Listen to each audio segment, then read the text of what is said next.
David Taub here with GV Wire, here with the Fresno County Superintendent of Schools, Jim Yovino. Jim, lots of stuff going on in education in recent times. Let's first start Fresno Unified. They dismissed their superintendent, Michael Hansen, who's been around for a long time. Well, what's your thoughts on that? You know, I think Superintendent Hansen has done some amazing things in that district to take them from where they were to where they are today. And then there's a point in time where it comes for all of us, and that change is evident. And at this point, the board has made a decision, and I think part of it was actually Superintendent Hansen's decision. You know, he made that decision that he was going to be leaving in August, and it's just happened a little bit sooner. So now my support and my well wishes to Superintendent Hansen, but my support to now Chief of Staff to help him as he transitions, Bob Nelson, in that role, and we'll be here to help and support him and make sure that Fresno Unified continues to grow and flourish. That's Bob Nelson, the acting superintendent. Now, Fresno Unified isn't the first one or the only one, the most recent one to have issues between the board and the superintendent. At what point do you get involved or try to maybe mediate or negotiate when there are problems between the board and superintendent? Because none of these situations seem to be good for the kids. Yeah, and you know, my role is, one, I work with all of the 32 superintendents in Fresno County. I do have conversations with boards, and I do try to intervene when I feel like that is appropriate. But we have to also understand that what happens in every school district, it's called local control. And local control means you have elected boards who, one, appoint their superintendents. So the superintendent does work for the board just as every employee in that district. So I try to help, but really what it ultimately comes down to is the power, the body of the board, and not one person. Because school board members, as we all know, individually they really have no authority. They only have authority as a collective group. So what I mean is a majority. But I have had many conversations with board members. I've had many conversations with superintendents, because it is a difficult job to be a superintendent of a school district, and particularly the fourth largest school district in the state of California, with all the challenges that we face in Fresno. Because as we know, Fresno Unified, more than almost 90% of their students are on free and reduced lunch programs. We have 55 different languages spoken in that in Fresno Unified alone. So there are a lot of things that they're working on, and they have been, and they have made some tremendous gains. Now, I guess that leads us to the next issue about what we're hearing in the news, especially since the inauguration of President Trump. The idea of sanctuary cities or school districts and schools serving as a sanctuary area. Is that something that school boards should do, or is that kind of something already in place, it's just not called sanctuary? You hit the nail on the head right there. It's what schools already do. I mean, we're already bound by law, by Supreme Court decisions, by federal law, that every child is entitled to a fair, equal education. And in public schools, we don't ask status of students. We take every student, and we're required to do that. So that term, sanctuary city, safe haven, schools have always been that way, and our schools in our county will obviously continue to do that. Now, is there any realism there? I mean, you hear the hype, the hysteria, but I mean, has the federal government or any law enforcement agency come to a school district and say, we need to check so-and-so's immigration status? Is that even a reality? I have never heard of that happening. But what we have to recognize, though, there's a genuine fear out there amongst our children in our schools, and particularly with our community, particularly our students from Mexico and parents who are fearful that, how do you comfort a second grader who's in school, very upset, wondering if they go home today, if their parents will be home. So whether it's the threat in the school or out of the school, it's our job to make sure that kids feel safe, feel comfortable, and that we're giving them the best information that we have to calm them.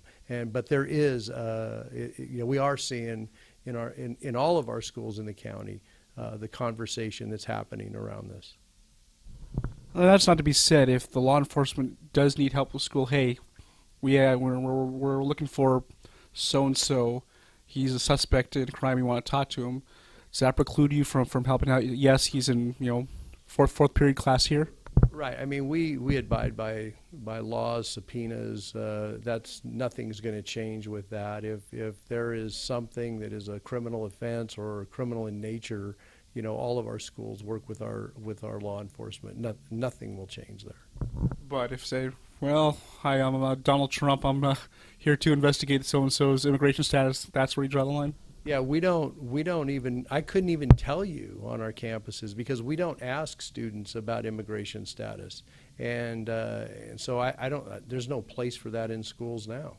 So I wouldn't even, I can't imagine that ever happening.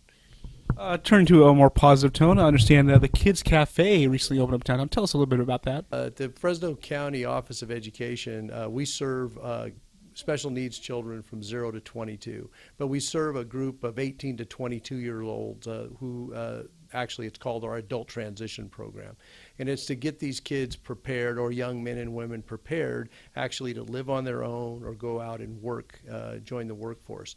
So right behind the county office, we were able to open a restaurant. We have about 30 kids now who have passed their food service certification.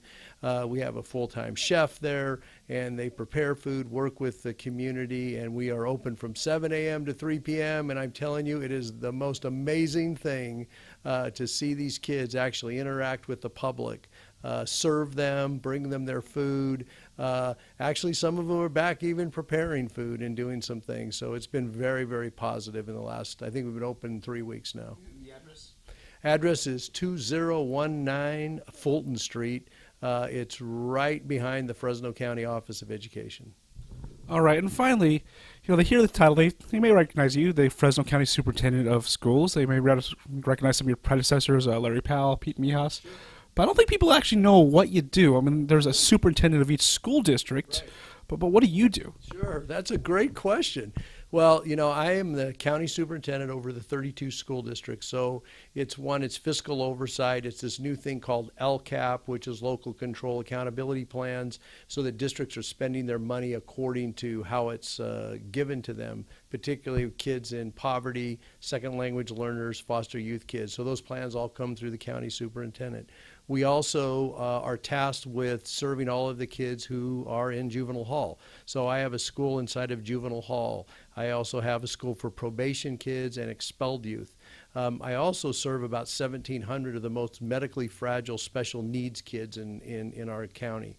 So those are some of the big services. But then we have other things like I have 35 school psychologists, 20-some nurses, 25 speech pathologists, because a lot of our small school districts, because I have Fresno Unified, fourth largest district in the state of California with 75,000 students, and then I have Big Creek up above Shaver Lake with 50 kids.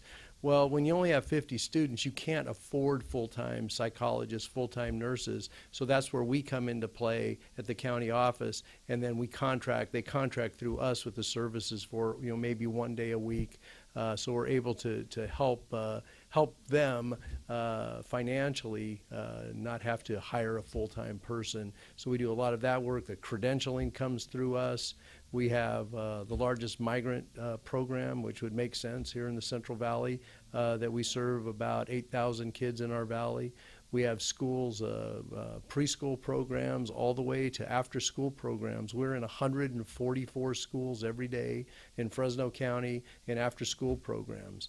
We have regional occupational programs, career tech ed programs. There's a lot of things we do that people have no idea about. But really, to sum it up, we're one thing. We're service providers to our schools. We provide service to them to make sure that students can be successful. I understand if there is a issue that something can be appealed, if the result from the school board isn't to their liking, it can be appealed up to the county office? Sure. Now, it's a unique position because you have an elected county superintendent and an elected board, unlike a school district where you have an elected board and an appointed superintendent. So my role and my county board's roles are we do some things together, but some are separate. What you're referring to is county board function.